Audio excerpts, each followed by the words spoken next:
is the class 9 of English series and in this class we will study conjunctions.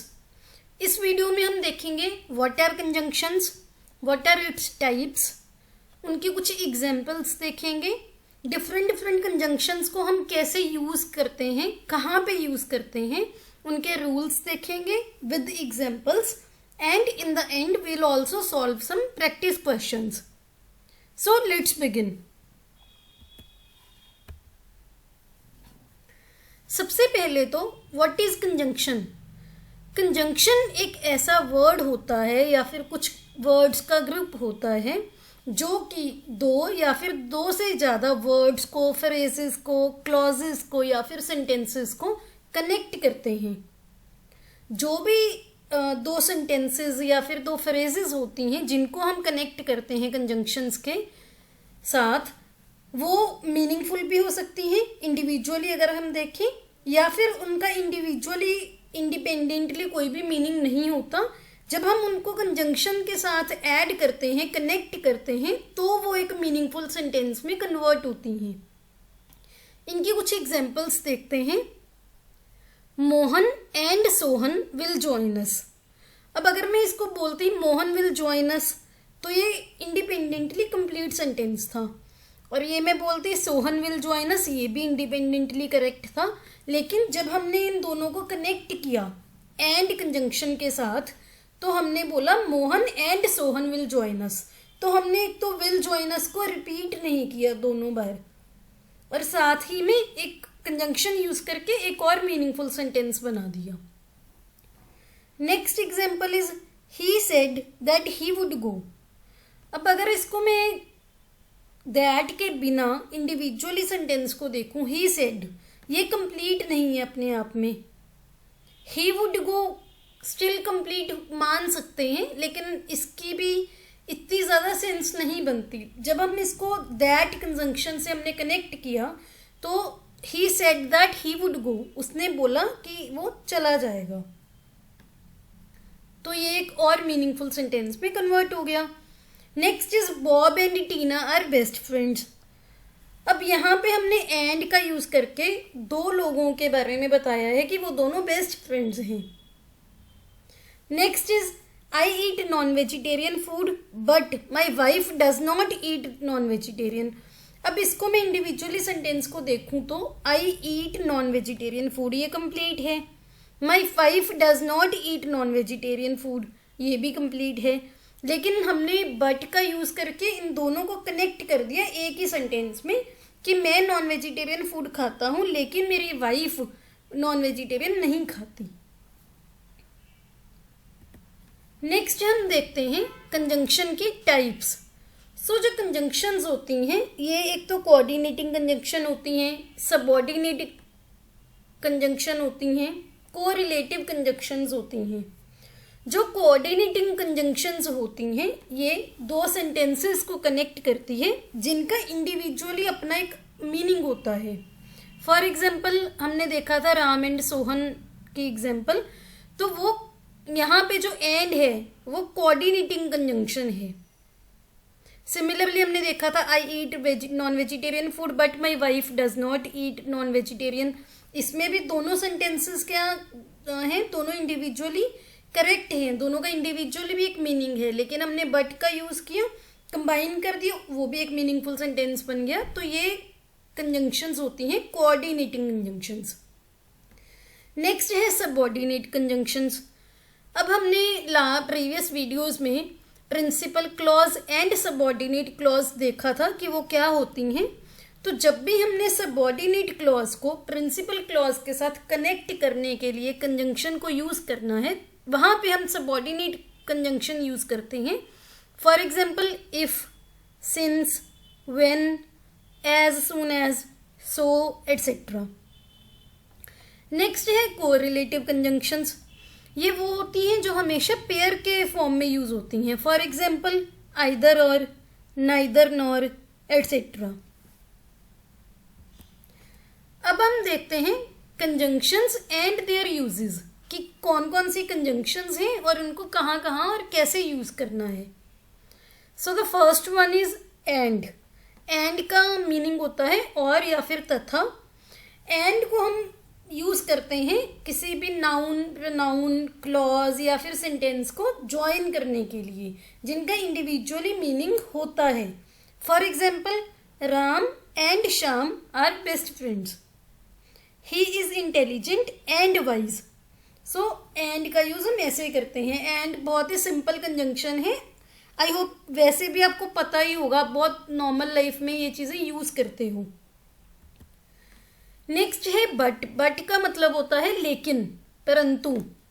सो ये हम use करते हैं जैसे हमने किसी भी इंसान की क्वालिटीज को बताना है लेकिन वो मे बी कॉन्ट्राडिक्टरी हो या फिर उन दोनों का कंट्रास्टिंग यूज हो रहा हो। एक एग्जाम्पल से समझते हैं। ही इज इंटेलिजेंट बट पुअर। अब यहाँ पे क्या वो बोल रहा है कि वो इंटेलिजेंट है लेकिन पुअर है। अब यहाँ पे वो बोलना क्या चाह रहा है कि मे बी वो इंटेलिजेंस की वजह से अपनी अच्छी एजुकेशन और ले सकता था लेकिन वो पुअर है। इसके अलावा बट को हम यूज करते हैं के अलावा बोलने के लिए भी। जैसे हमने एक्सेप्ट बोलते हैं, हम उसकी जगह पे भी हम बट यूज करते हैं। फॉर एग्जाम्पल, मुझे सब पसंद है एक्सेप्ट कॉफ़ी। अब यहाँ पे मैंने एक्सेप्ट के लिए बट यूज किया। I like everything but coffee. तो इसका क्या मतलब है कि मुझे कॉफ़ी के अलावा सब पसंद है। नेक्स्ट है सिंस। सिंस का मतलब होता है जब से। ये मोस्टली टाइम के साथ यूज होता है, टाइम को डिनोट करने के लिए।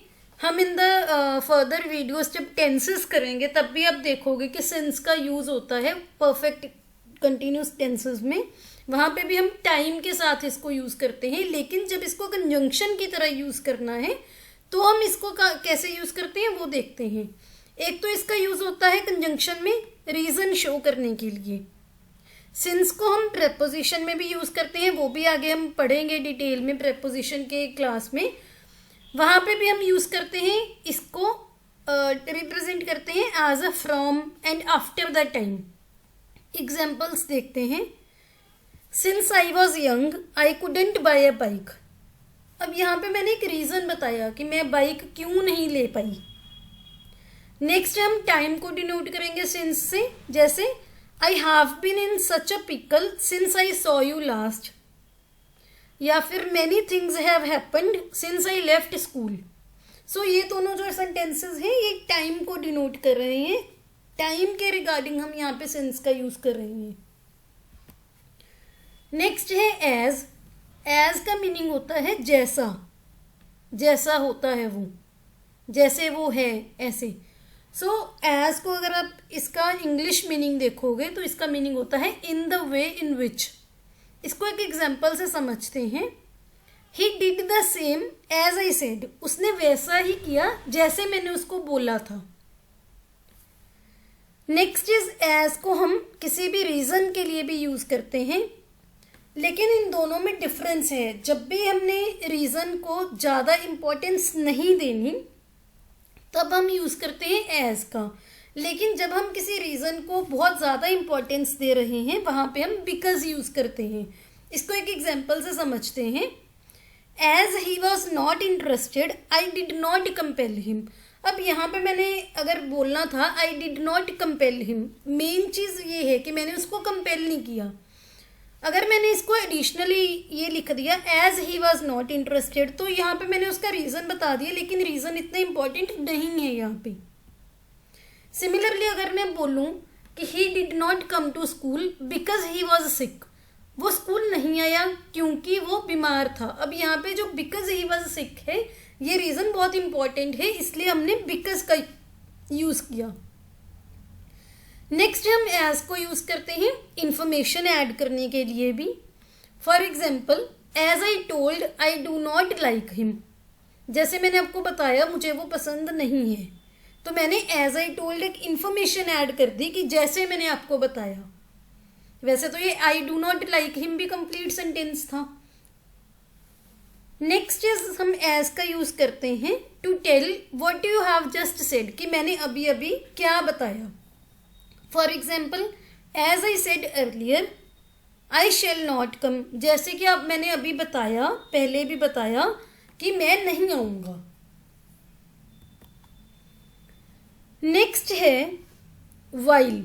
अब वाइल का हम यूज करते हैं जब कोई भी एक इवेंट ऑलरेडी प्रोग्रेस में होता है, उसके साथ साथ एक और इवेंट होता है. For example, the door bell rang while I was studying. अब जो आई वॉज स्टडिंग है ये ऑलरेडी प्रोग्रेस में था, ये इवेंट ऑलरेडी चल रहा था, उसी टाइम पे डोर बेल रिंग की. सो यहाँ पे मैंने वाइल का यूज किया. नेक्स्ट हम देखते हैं एज वेल एज. अब एज वेल एज का मीनिंग होता है बिसाइड्स, साथ ही. इसको हम यूज करते हैं नाउन्स प्रोनाउंस को ज्वाइन करने के लिए या फिर किसी टेंसेस को ज्वाइन करने के लिए. लेकिन जो एज वेल एज है इसका मतलब एंड नहीं होता. सो जहां पे भी आप एंड यूज कर रहे हो वहां पे आप एंड को सब्स्टिट्यूट करके एज वेल एज नहीं यूज कर सकते. एज वेल एज आप यूज करोगे जहां पे आपने बिसाइड्स को यूज करना है. यहाँ पे हम एक चीज पे ज्यादा इम्फेसिस देते हैं. इसको भी एग्जाम्पल से समझते हैं.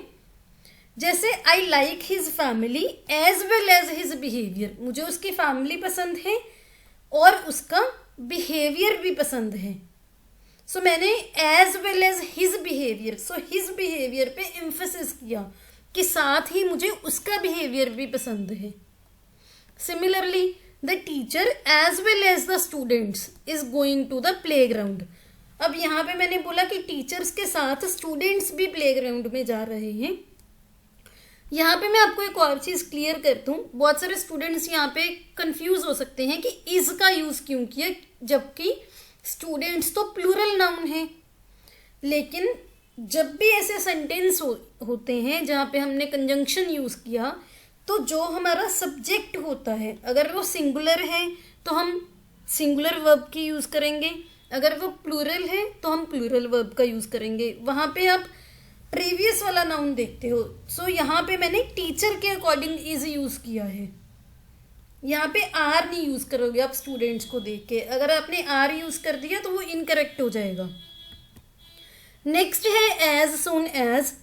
इसका मतलब होता है जैसे ही. Something happens immediately after another event just got completed. जब एक इवेंट खत्म हुआ इमीडिएटली उसके बाद और चीज हो गई. सो इसको अगर हिंदी में बोलना है कि जैसे ही एक इवेंट खत्म हुआ समथिंग हैपन्स. इसकी एग्जाम्पल देखते हैं. I will call you as soon as I come there. जब मैं वहां पे आ गया तभी मैं आपको कॉल करूंगा. सो इमीडिएटली मैं आपको कॉल करूंगा जब मैं वहां पे आ गया. तो वहां पे आने वाले इवेंट को होने के साथ ही इमीडिएटली आपको कॉल करने का इवेंट स्टार्ट हो जाएगा. Next is he called me as soon as he met with an accident. उसने मुझे फोन किया जब उसका एक्सीडेंट हुआ. नेक्स्ट है एज फार एज. अब एज फार एज का मतलब होता है जहां तक.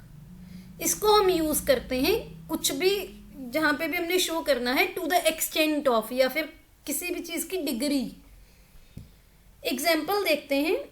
As far as I know him he will definitely come. जहां तक मैं उसको जानता हूं वो पक्का आएगा. तो यहाँ पे डिग्री एक डिनोट हो रही है कि जितना मैं वहाँ उसको जानता हूँ या फिर जहां तक मैं उसको जानता हूँ एक एक्सटेंट है कि आप उसको कितना जानते हो.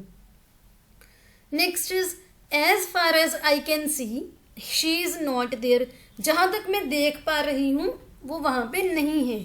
तो ये भी एज फार एज को हमने यूज किया उसकी एक्सटेंट या फिर डिग्री डिनोट करने के लिए. नेक्स्ट है as long as. As long as का मीनिंग होता है जब तक की, किसी भी कंडीशन या फिर ड्यूरेशन को दिखाने के लिए. अब एज फार एज को हमने क्या किया था, डिग्री या फिर एक्सटेंट दिखाया था. एज लॉन्ग एज आप यूज करोगे जहां पे आपने कंडीशन या ड्यूरेशन की बात करनी है. For example, you will get the success as long as you work hard. जब तक कि आप हार्ड वर्क नहीं करोगे आप सक्सेस नहीं पा सकते, या फिर जब तक आप हार्ड वर्क करोगे तब तक आपको सक्सेस मिलती रहेगी। Next is I will not forget that incident as long as I live. जब तक मैं जिंदा रहूंगा मैं वो इंसिडेंट नहीं भूलूंगा। इन सभी कंजंक्शंस के या फिर वर्ड्स के डिफरेंस भी आपको पता चल रहे होंगे इन एग्जांपल्स के थ्रू। इनके डिफरेंस भी काफ़ी इंपॉर्टेंट है, क्योंकि अगर आपको डिफरेंस नहीं समझ आया आप क्वेश्चंस में कंफ्यूज हो जाओगे। नेक्स्ट है सो। सो का मतलब होता है इसलिए। सो को हम यूज करते हैं किसी भी इनफॉर्मल मैनर में रीजन शो करने के लिए। जब भी हमने इनफॉर्मली बात करनी है या फिर आप स्पोकन इंग्लिश यूज करते हो तो आप किसी भी रीजन शो करने के लिए सो का यूज करते हो। For example, she is hard working so the teachers like her. वो मेहनती है इसलिए टीचर्स उसको पसंद करते हैं। अब अगर आपने रीजन को फॉर्मल मैनर में शो करना है तो आप यूज करोगे therefore. For example, he is very clever therefore my mother does not like him. अब यहाँ पे ना मैंने फॉर्मली बात की कि मेरी मदर उसको क्यों नहीं पसंद करती, तो मैंने यहाँ पे देयरफॉर का यूज किया। नेक्स्ट है सो दैट। सो दैट का मीनिंग होता है ताकि। For example, she worked hard so that she would buy her own house. उसने बहुत मेहनत की ताकि वो अपना खुद का घर खरीद सके। अब यहाँ पे हमने किसी भी उसका पर्पस शो किया है कि वो मेहनत क्यों की उसने। नेक्स्ट इज दो एंड ऑल्दो। अब जो दो एंड ऑल्दो है इन दोनों वर्ड्स में कोई डिफरेंस नहीं है, इनका मीनिंग दोनों का यद्यपि होता है। इन दोनों वर्ड्स को ही हम किसी फैक्ट को एक्सप्रेस करने के लिए यूज करते हैं या फिर किसी कंट्रास्टिंग सिचुएशन को शो करने के लिए करते हैं।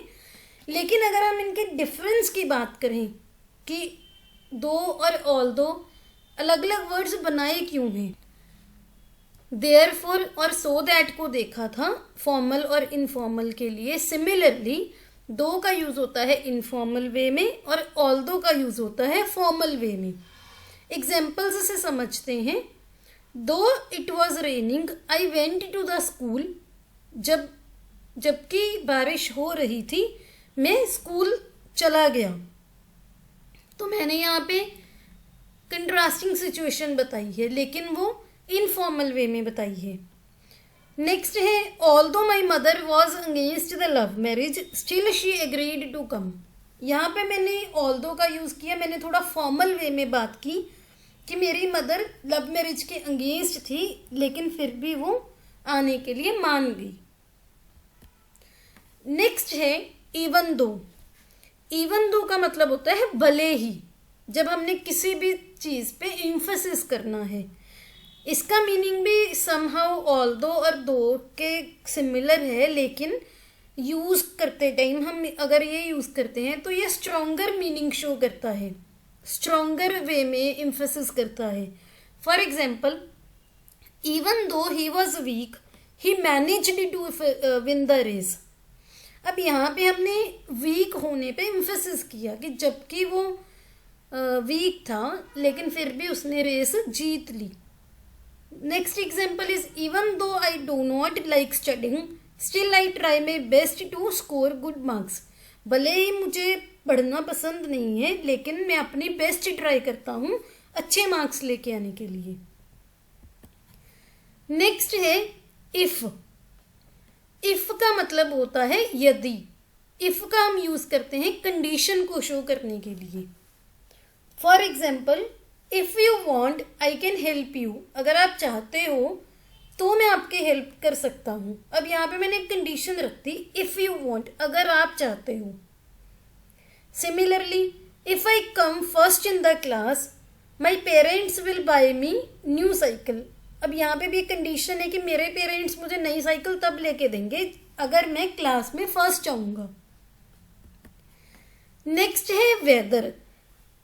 अब वेदर के साथ इफ़ के यूज़ के लिए काफ़ी स्टूडेंट्स कंफ्यूज होते हैं, लेकिन इन दोनों का डिफरेंस क्या है कि जो इफ़ है वहाँ वो तो हम कंडीशन शो करने के लिए यूज़ करते हैं, लेकिन जो वेदर है इसका मतलब होता है या, और इसको हम ऑल्टरनेटिव्स के जहाँ पे दो ऑल्टरनेटिव्स हों वहाँ पे यूज़ करते हैं।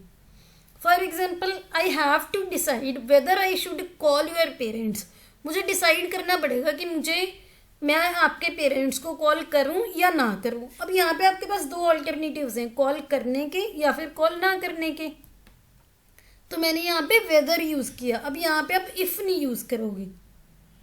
Next is I have to decide whether I should buy this. अब मुझे डिसाइड करना पड़ेगा कि मुझे ये लेना चाहिए या नहीं। अब यहाँ पे मैं और नॉट नहीं भी बोलूँगी तो भी वेदर का मीनिंग, वेदर यूज़ करके हम यहाँ पे ऑल्टरनेटिव शो कर रहे हैं। वेदर जहाँ पे आ गया वहाँ पे सेंस ही ऑल्टरनेटिव की बन जाएगी, या तो हाँ या तो ना, या फिर या तो ये या फिर वो। नेक्स्ट है इवन इफ। अब हमने इफ का यूज तो देख लिया। अब अगर इफ के साथ इवन का हम ऐड कर दें इवन को, तो क्या डिफरेंस आता है। इवन इफ का मतलब होता है भले ही। ये हम यूज करते हैं किसी भी सिचुएशन या सर्कमस्टांसेस को डिनोट करने के लिए कि सिचुएशन या सर्कमस्टांसेस तो बदलने नहीं वाली हैं। For example, I will buy this even if you made me do सो। अब यहाँ पे मैंने क्या बोला कि भले ही आपने मुझे इस चीज़ को लेने के लिए कन्विंस किया हो या फिर आपकी वजह से मैंने ये लिया हो, still I will buy this.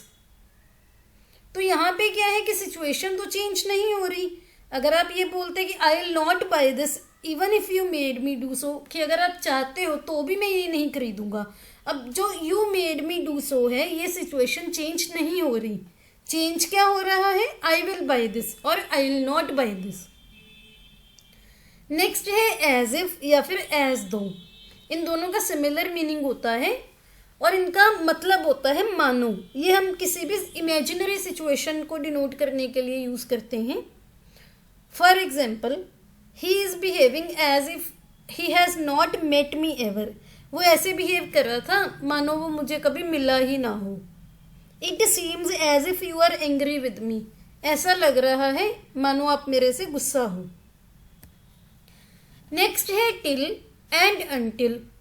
अब टिल और अनटिल को बहुत जगह सिमिलरली यूज किया जाता है। अरे किया ही जाएगा ना सिमिलर, क्योंकि इन दोनों में डिफरेंस तो है ही नहीं। इन दोनों का लिटरल मीनिंग तो है तक, मीनिंग तो इनका सेम ही है, लेकिन डिफरेंस क्या है वो हम देखते हैं। टिल को हम यूज करते हैं इनफॉर्मली, अनटिल को हम यूज करते हैं formally. For example, let's wait till the bell rings. जब तक बेल नहीं बजती हमें वेट करना चाहिए, या हम वेट करते हैं जब तक बेल नहीं बजती। अब यहाँ पे हमने इनफॉर्मल यूज किया, वेट करना है हमें बेल के रिंग करने का।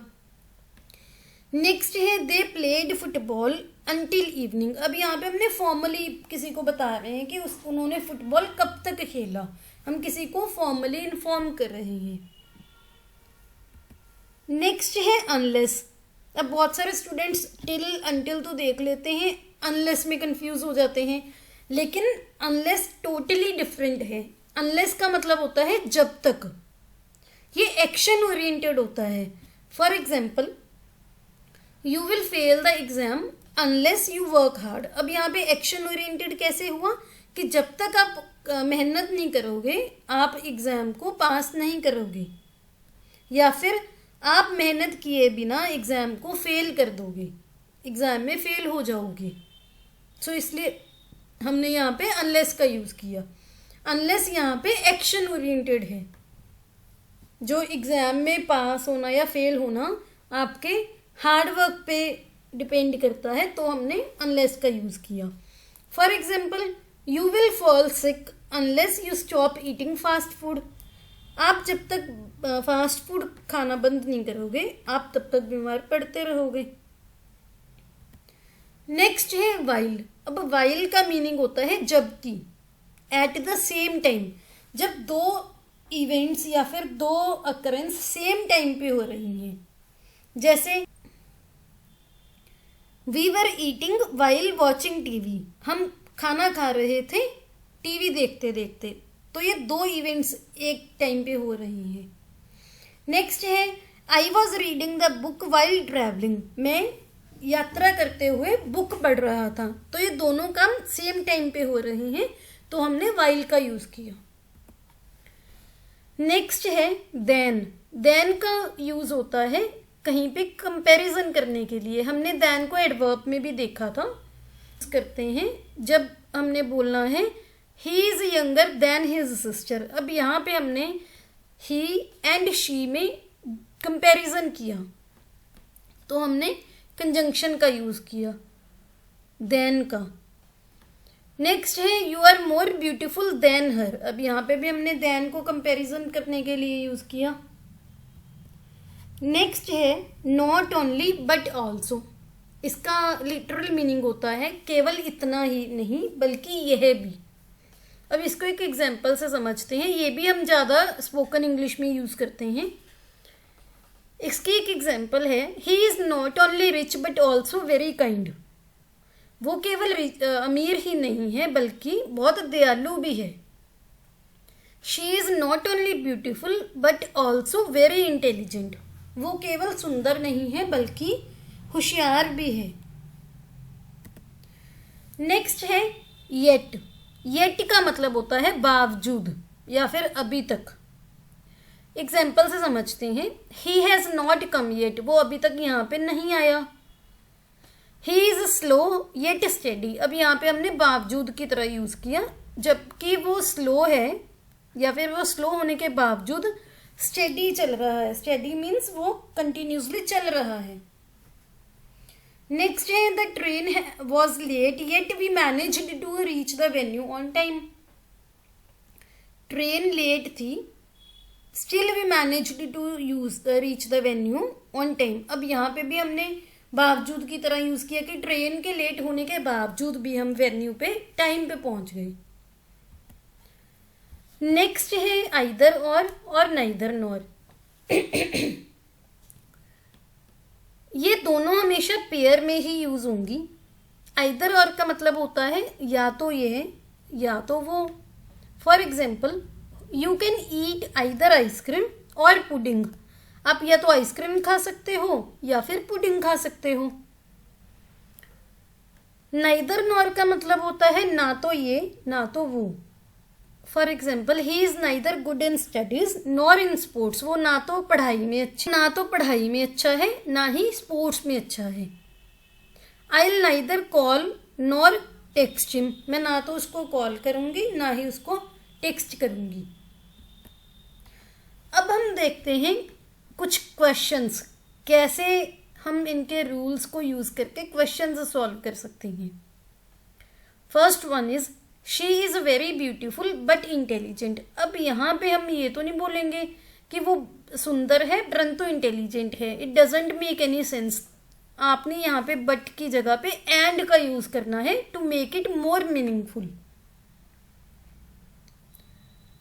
नेक्स्ट है I have found that he is neither willing or capable. अभी अभी आपने देखा नाइदर के साथ हम नॉर का यूज करते हैं, और का यूज होता है आइदर के साथ। नेक्स्ट है we are pleased for excited as well to invite you to attend the meaning.